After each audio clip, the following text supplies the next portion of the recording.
ওই কিরে মধু মধু। তো হ্যালো বন্ধুরা, তো আপনারা জানেন যে বাংলাদেশে একজন ব্যক্তি মানে ফেমাস মানে তরমুজ বিক্রিওয়ালা।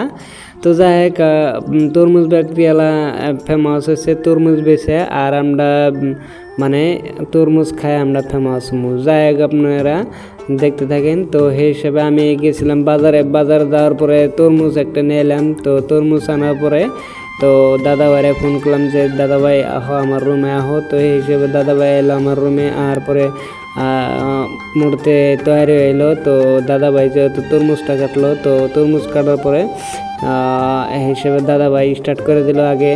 তো প্রথমে দাদা ভাই খাইতেছে, তো একচুয়ালিতে টেস্টি লাগে না কি না লাগে, তো সেইভাবে কি করলো দাদা ভাই খাইতেছে।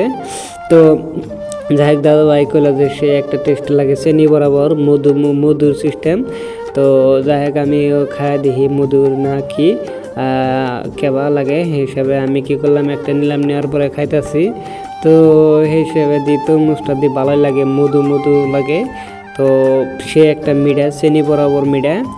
তো অ্যাকচুয়ালিতে জানি যে ব্যাগখানি খাওয়াবো না, তো সেই হিসেবে কী করলাম অল্প ওলা নিলাম, নেওয়ার পরে মানে খেলাম। যেহেতু তরমুজ অ্যাকচুয়ালিতে যাতে মানে মধু লাগে, কিন্তু অতিরিক্ত খাজা না, মানে অল্প খালি খেলায় মানে পেট ভরে থাকা, কারণ খালি পানি আর পানি।